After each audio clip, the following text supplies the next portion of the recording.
Vamos atualizar, antes de apresentar aqui os convidados para a primeira roda para analisar o caso Master, vamos atualizar o dia, um dia muito intenso nessa cobertura. O caso Master voltou a levantar suspeitas, como eu disse há pouco, sobre o Supremo Tribunal Federal. Dias Toffoli, ex-relator do caso, resolveu emitir uma nota para defender a maneira como conduziu o processo.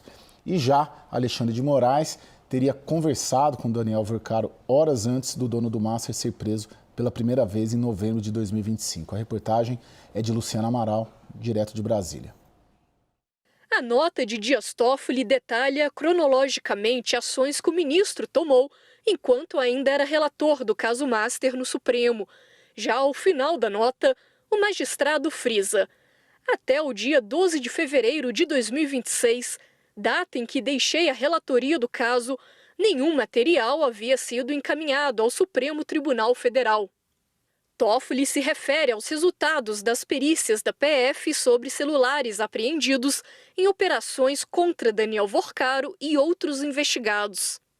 No final de janeiro, a PF realizou uma série de depoimentos com investigados ligados ao Master e ao BRB, que tentou comprar o banco de Vercaro no início de 2025. Toffoli diz que nestes depoimentos a PF fez referência a materiais colhidos em celulares e que as defesas dos investigados alegaram que não haviam tido acesso a essas provas pelos autos do processo. Alguns depoimentos previstos para esta rodada foram adiados pela PF após as defesas apontarem que não tiveram acesso total à investigação. Toffoli deixou o caso depois de a PF encaminhar ao presidente do STF, Edson Fachin, um relatório com cerca de 200 páginas apontando relações entre Vercaro e Toffoli, jogando suspeitas sobre o ministro. O documento incluía mensagens extraídas de aparelhos apreendidos, como conversas entre Vercaro e seu cunhado, Fabiano Zettel, sobre pagamentos à empresa Marit, que atua no ramo imobiliário e da qual Toffoli é sócio. Fachin não acolheu o relatório, mas, diante de uma crise sobre o Supremo, todos os ministros da corte entraram em consenso junto a Toffoli para que ele deixasse a relatoria do caso. Nesta semana, Vercaro voltou à prisão por ordem de André Mendonça, que sucedeu Toffoli na relatoria. O ministro acolheu um pedido da PF baseado em uma série de mensagens do banqueiro que apontam que o dono do Master faria pagamentos mensais a uma espécie de milícia para intimidar adversários, críticos e jornalistas. Desde a volta de Vercaro à prisão por ordem de Mendonça na quarta-feira, mensagens do dono do Master que expõem suas relações com autoridades, banqueiros e empresários começaram a vazar à imprensa. Ministros do STF também foram citados, o que trouxe de novo o Supremo para o centro das suspeitas envolvendo o caso Master. Segundo o jornal o Globo, Vercaro trocou mensagens com o ministro Alexandre de Moraes no dia em que foi preso pela primeira vez, em 17 de novembro de 2025. Na conversa, de acordo com o jornal, Vercaro pergunta a Moraes: alguma novidade? Conseguiu ter notícia ou bloquear? Moraes teria respondido a Vercaro apenas com mensagens de visualização única, que não permitem que a conversa fique registrada. Em nota, o STF afirmou que uma, abre aspas, análise técnica, fecha aspas, sobre o celular de Vercaro apontou que as conversas em visualização única não correspondem ao contato do ministro Alexandre de Moraes. Ao decretar a nova prisão de Vercaro, Mendonça lamentou a PGR não ter se manifestado favoravelmente ao retorno do banqueiro ao regime fechado, como pedido pela PF. A Procuradoria havia alegado ter recebido um prazo curto para avaliar a questão. Nesta sexta-feira, nos autos do processo, o procurador-geral Paulo Gonet se manifestou sobre a crítica de Mendonça. Em resposta, Gonet disse que a PGR não pode ser imponderada em suas ações, ainda mais quando o assunto é a prisão cautelar de investigados. Vamos lá agora sim apresentar os convidados desta noite para essa primeira roda de análise da política brasileira. O advogado Gustavo Sampaio, professor de Direito Constitucional da Universidade Federal Fluminense. Bem-vindo, professor. Boa noite, Caio. Boa noite, Jussara. Boa noite, professor Leonardo. Boa noite a todos. Boa noite, meu caro. Também o cientista político Leonardo Barreto, sócio da consultoria Think Policy. Bem-vindo, Léo. Obrigado, Caio. Obrigado pelo convite. Um abraço aí a todos da bancada. E a Jussara Soares, minha amiga repórter analista lá de Brasília. Jussara, bem-vinda. Boa noite a todos. Vamos lá, professor Gustavo. Se fosse, a gente tem de um lado uma acusação grave de que o Daniel Vercaro teria passado mensagens para o Alexandre de Moraes no dia da prisão. E do outro lado, a gente tem agora a nota há pouco, 24 horas depois, do próprio Alexandre de Moraes dizendo que não tem nada disso. Se fosse uma empresa, ou se fosse um governo, se fosse em qualquer lugar, o recomendável não seria ou uma licença, um afastamento até que se apure tudo e a veracidade dos fatos ou não? De fato, Caio, numa empresa, no setor privado, dentro dessas regras contemporâneas de compliance, é o que se recomendaria. Mas aqui também nós estamos falando da mais alta Corte Judiciária da República e são exatamente eles, seus integrantes, os juízes que estão na ponta extrema do sistema de freios e contrapesos no Brasil. Então, toda cautela é necessária. O que nós temos, em verdade, é a contraposição de alegações. Alegações que decorreram das provas extraídas das conversações de Vorcaro com outras pessoas, em que ele menciona nomes de grandes autoridades da República e supostas conversas de Vorcaro por escrito com autoridades da República, e, de outro lado, o ministro do Supremo Tribunal Federal, que obtém uma nota do Supremo Tribunal Federal, que não foi sequer do próprio ministro, atestando que, segundo o juiz, essas alegações todas são impertinentes. Então, na verdade, Caio, o caso é gravíssimo, é de máxima gravidade. Eu tenho dito, e não economizo as palavras nesse sentido, essas operações Compliance Zero e outras daí decorrentes envolvendo o Banco Master podem ser um divisor de águas, representar alguma coisa muito mais grave e de muito maior repercussão do que representou 10, 12 anos atrás a Operação Lava Jato, pode ser uma pedra angular, um ponto de virada na história recente da República Nova no Brasil. Todavia, toda cautela é necessária, de maneira que o que se tem que fazer agora é a mais profunda investigação. É preciso fazer o que o ministro André Mendonça tem feito na regência da supervisão dessas investigações, o que vem a ser deixar a Polícia Federal trabalhar com toda a liberdade, com toda a envergadura, com toda a profundidade. Daí surgirão as provas necessárias para a cidadania brasileira conhecer a verdade dos fatos, porque nos basearmos apenas no que foi revelado a partir do telefone celular de Vorcaro para culpabilizar autoridades não é o suficiente. É preciso ir a fundo para termos esse contraditório de provas a ponto de que a verdade apareça, Caio.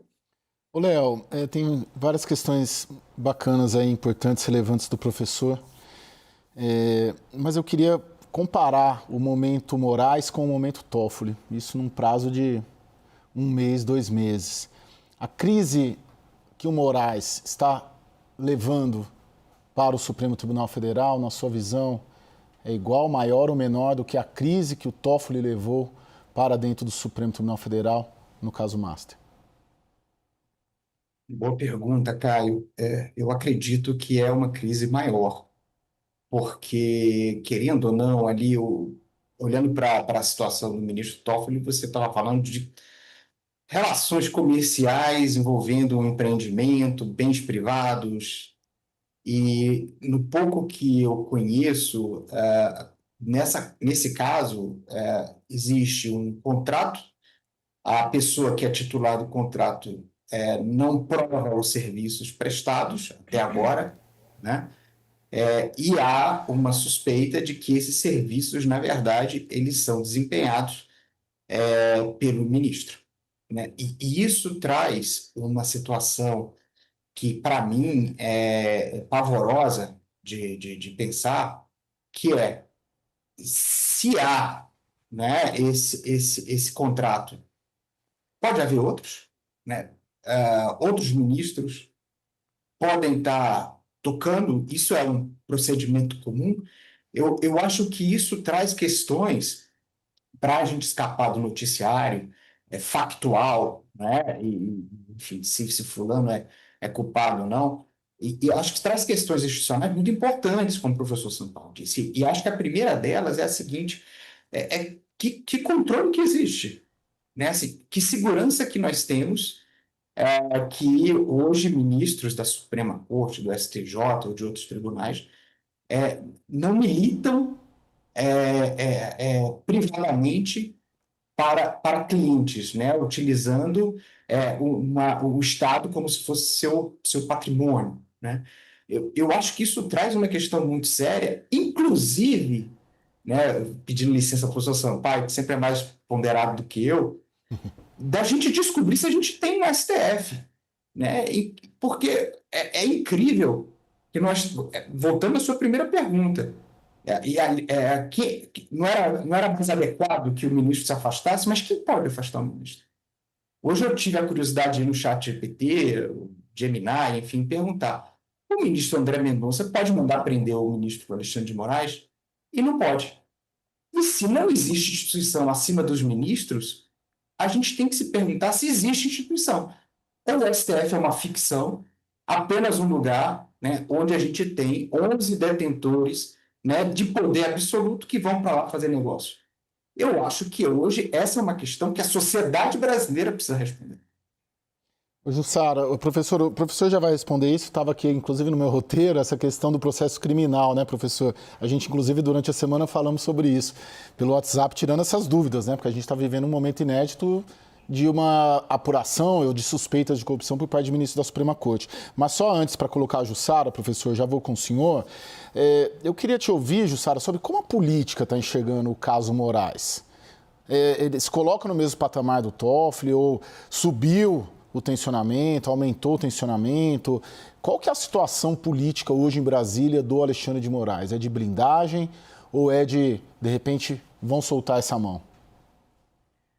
Olha, Caio, são muitas frentes a análise desse caso do ministro Alexandre de Moraes. Pelo lado da oposição, por exemplo, da direita, que sempre criticou Alexandre de Moraes, pega esse caso especificamente para dizer, olha, sempre dissemos que essa conduta não estava correta. Então, de alguma forma, a oposição se empodera nas críticas que já fez a Alexandre de Moraes, que ganhou todo o destaque desde que assumiu o relatório do processo das fake news lá atrás, depois também com a tentativa do golpe de Estado, foi relator do plano de golpe de Estado. Então, tudo isso tinha essa imagem ali de Alexandre de Moraes, como você disse, um herói da capa em defesa da democracia. Quando há essa exposição do ministro, há também não apenas uma fragilidade da própria imagem dele, como também na imagem do próprio Supremo Tribunal Federal.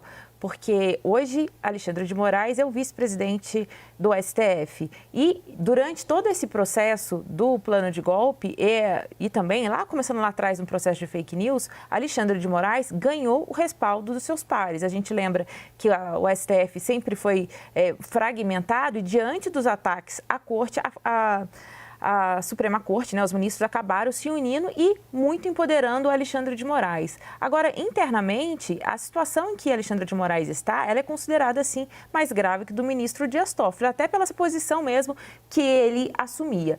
E agora à noite veio essa manifestação do ministro negando que tenha conversado com Vorcaro, que aquelas mensagens não eram para ele, mas fato, Caio, é que a nota do ministro não é o suficiente para tirar todas as dúvidas. O que eu percebo em Brasília, de modo geral, e eu já te devolvo, é que há muito questionamento sobre o que foi revelado pelo Jornal Globo, mostrando que o cruzamento do que foi escrito por Daniel Vorcaro no seu bloco de notas e a mensagem supostamente enviada ao ministro, se isso realmente é o que ocorreu ou essa negativa. Fato é que esses dados ainda estão em sigilo, mas é preciso avançar mais. Não dá para ficar apenas com a nota do ministro Alexandre de Moraes. Professor, como que seria um processo criminal contra o ministro do Supremo? Tecnicamente falando, não estou falando que isso vai acontecer ou que isso deve acontecer, mas pelo seu ineditismo, Como que isso funcionaria na prática? Se o ministro, eu não quero entrar no caso concreto, mas já entrando, né? Se tiver algum indício robusto por parte de qualquer ministro do Supremo nessa investigação, como que seria esse processo? Caio, como o nosso tempo de tela na televisão é sempre muito curto, não é? Eu vou fazer memória do que eu falei agora no começo. O Supremo Tribunal Federal é a ponta extrema do sistema de freios e contrapesos.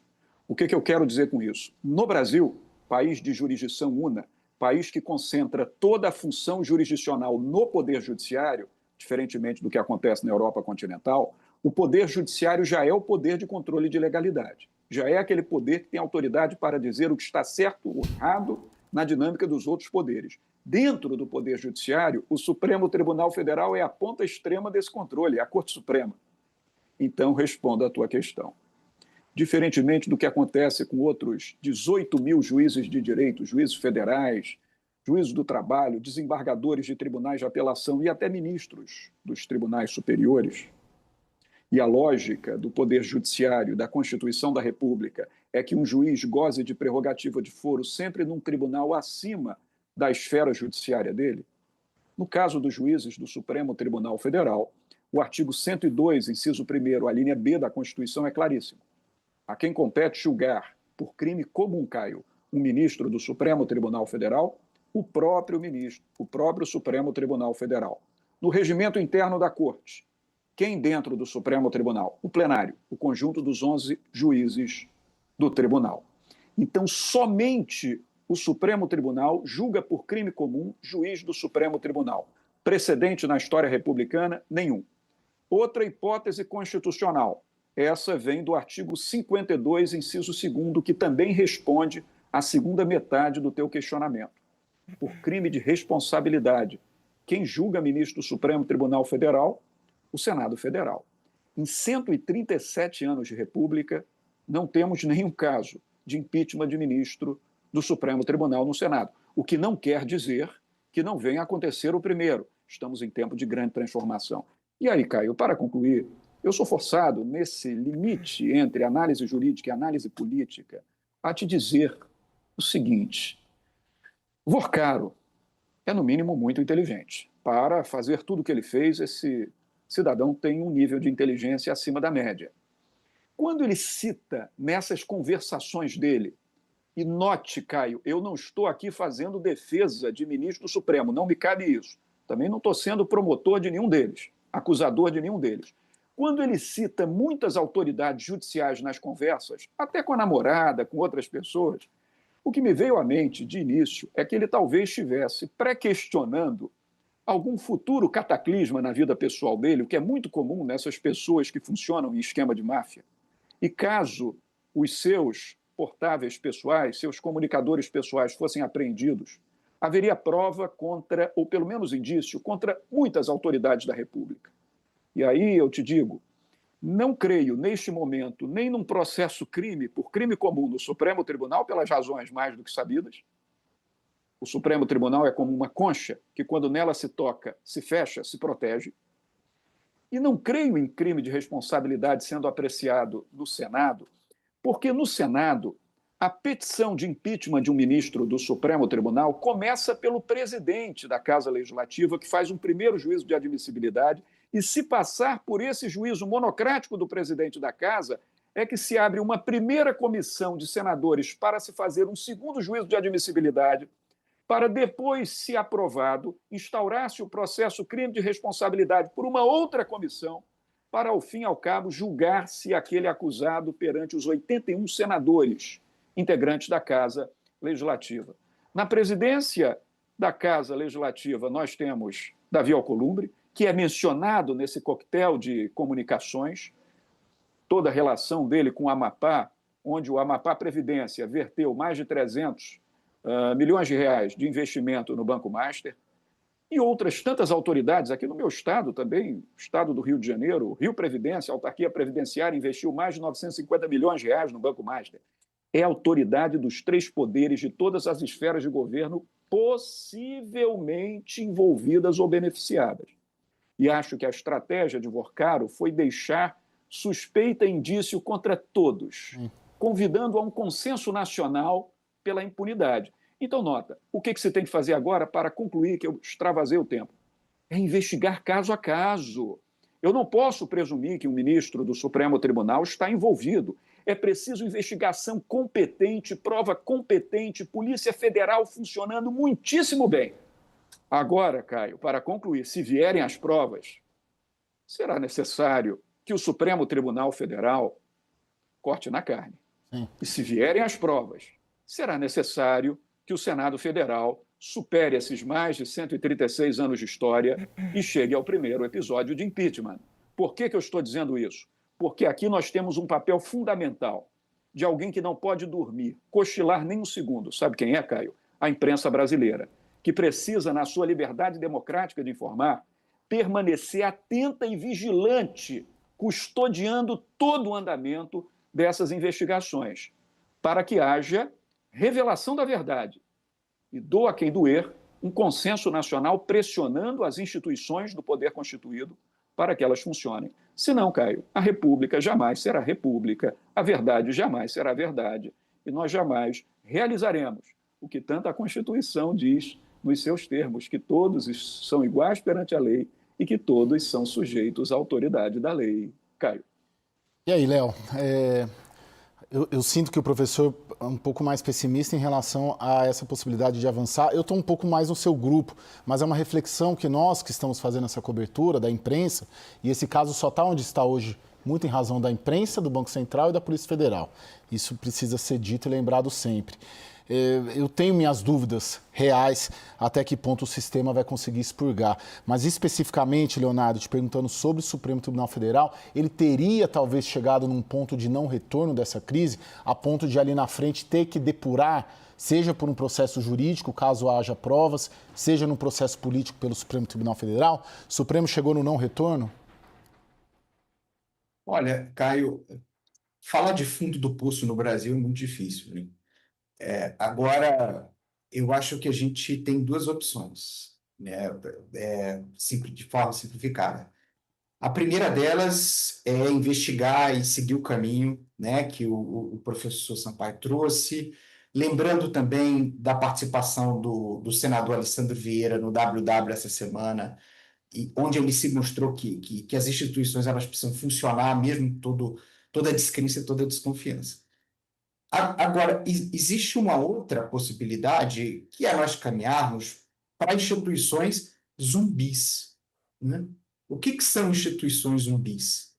São instituições que não fazem, né, mais o seu papel, não tem mais qualquer tipo de confiança das pessoas.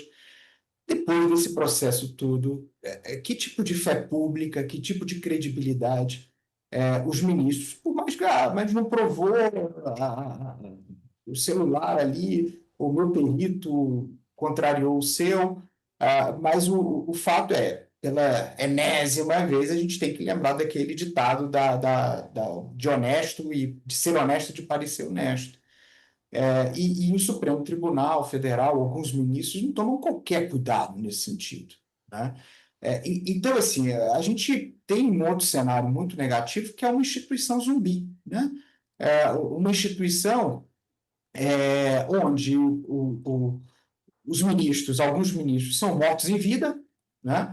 A organização, aí eu falo o STF como instituição, não tem qualquer capacidade de lidar com isso. E aí vai se empurrando com a barriga, esperando o próximo escândalo cobrir esse que nos alterou. Esse não é o conceito da ciência política, não, tá, Caio? Mas é um conceito, é uma frase, é uma metáfora que expressa a maneira como muitos ministros e muitos senadores e muitos deputados hoje veem como deve funcionar o governo, né? Como as instituições, como escritórios de gestão patrimonialista de negócios privados. Agora, achar que as pessoas vão olhar e vão aplaudir, não, elas sabem o problema, o máximo que elas vão fazer é se tornar mais cínicas, né, em relação à qualidade das suas instituições, e aí o Brasil vai demorar um pouco mais para atingir esse processo de desenvolvimento institucional que o professor trouxe e que nós tanto queremos, né? Ô, Jussara, o Daniel Vercaro hoje chegou em Brasília, um presídio de segurança máxima, um cara que viveu tudo que a gente está vendo, que ele viveu nessas mensagens e já se sabia também, uma ostentação intensa. Cresce as chances de um sujeito desse, que tinha uma vida como essa, está agora num cubículo de 9 metros quadrados, fazer uma colaboração premiada? Parece sim, Caio, e algumas pessoas que algum tempo atrás, algumas semanas, viam uma delação mais distante, agora começam a pensar o seguinte: Daniel Vercaro começa a ver a corrosão do seu patrimônio, pode ver numa delação uma tentativa, inclusive, de negociar, pelo menos proteger parte do que ele tem, e fazer um ressarcimento, claro, enfim, ressarcimento aos cofres públicos, eventualmente. E, por outro lado, Caio, também tem uma avaliação de que há um avanço de que esse caso possa chegar a familiares de Daniel Vercaro. Ele já tem Fabiano Zete, o seu cunhado, que também foi preso, pode chegar a irmã dele, pode chegar ao pai, que também foi citado na investigação. Então, vai criando um cenário, condições para que essa delação passe a ser considerada. Então, o que me dizem neste momento é que eles vão esperar agora esse julgamento, né? Precisa ser referendada a decisão do ministro André Mendonça sobre a prisão na próxima semana, vai ser julgado pela segunda turma, e aí essa questão da delação pode começar a ficar mais clara, mais óbvia. Mas você estava citando, Caio, sobre as relações de Vercaro e como isso também foi usado como um seguro dele em determinados momentos. As mensagens, a gente lendo todas as mensagens ao longo dos últimos dias, dá para ver que ele vai citando ali as relações deles com autoridades, senadores, e ele fala, tem um trecho que me chamou muita atenção, foi quando ele foi discursar no evento jurídico em Londres, e ele relata para a namorada assim, olha, euzinho discursando, todos os ministros, e aí ele fala, olha que loucura. Sim, é uma loucura. E como ele conseguiu esse acesso? Foi o dinheiro que pôs ele nesses palcos para falar com essas autoridades que hoje estão aí, que vão ter que julgar ele em alguns momentos. Só para lembrar que nesse fórum que teve em Londres participaram o ministro Dias Toffoli, o ministro Alexandre de Moraes e também o ministro Gilmar Mendes, além do próprio Procurador-Geral da República, Paulo Gonet. Então, para além do que for julgado agora, qual vai ser o desdobramento disso, se vai realmente, de fato, ficar comprovado um vínculo de Vercaro com o ministro Alexandre de Moraes, o fato é que, ao menos esse caso, deveria, a gente não sabe se vai acontecer, rever justamente essas relações de ministros do Supremo Tribunal Federal com pessoas que o dinheiro vai colocando nessas rodas que deveriam, pelo menos, se manter mais distante. Professor Gustavo, já estamos sob uma nova Lava Jato? Bem mais do que isso, Caio. Certamente muito além do que a Operação Lava Jato. Não tenha a mais remota dúvida quanto a isso. O diferencial será se vai permitir ou não que a Polícia Federal siga adiante nas investigações com independência e autonomia. Eu acredito na prudência, na qualidade judicial do ministro André Mendonça, que assumiu a relatoria. Sempre lembrando que a Polícia Federal é órgão do Poder Executivo, não do Poder Judiciário, mas ela sofre a supervisão investigativa pelo Poder Judiciário em razão da reserva de alguns atos que são entregues ao próprio Poder Judiciário. Até o momento, André Mendonça está fazendo o quê? Guarnecendo a autoridade à Polícia Federal. Essa é a sua tarefa. Esse é o seu maior dever. Mais alguns metros caminhados e, certamente, as operações empreendidas em 2026 vão deixar na história a Operação Lava Jato como algo muito pequeno. Agora, se nós teremos um desfecho efetivamente capaz de levar a efeito a responsabilização criminal de quem tiver envolvimento, já isso não acredito tanto, Caio. Houve um tempo em que eu me considerava um Policarpo Quaresma, eu acreditava na República, mas eu não quero morrer louco acreditando nessa instituição sonhada por Rui Barbosa lá em 1889. É preciso que as coisas se provem reais para acreditarmos nela. E é dever das instituições fazer a República valer. Então, acredito que o Brasil, com essas operações, muito além da Operação Lava Jato, mas muito além, está diante do seu grande desafio, mostrar para a cidadania brasileira que as nossas instituições realmente existem, Caio. Ô, Léo, para finalizar, vou te pedir brevidade. O André Mendonça e a Polícia Federal conseguem derrotar o bloqueio que o sistema fará para que essas investigações não avancem? Ah, Caio, eu acho que a gente precisa olhar também para o papel que os outros ministros vão desempenhar, né? A gente tem que olhar um pouco para a segunda turma, depois tem que olhar para o papel do presidente, mas eu acho que a gente precisa olhar especialmente para a opinião pública, para a opinião publicada, para a imprensa e para o trabalho de mobilização da opinião pública para que essa máquina possa caminhar. Eu realmente acho que uma boa parte desse processo vai depender do rigor e do acompanhamento da opinião pública. Tanto a Polícia Federal quanto o ministro André Mendonça hoje dependem desse apoio, né, da opinião pública para poder forçar a porta e permitir que essas investigações aconteçam e, como o professor citou, no segundo momento, para que as responsabilidades possam ser distribuídas.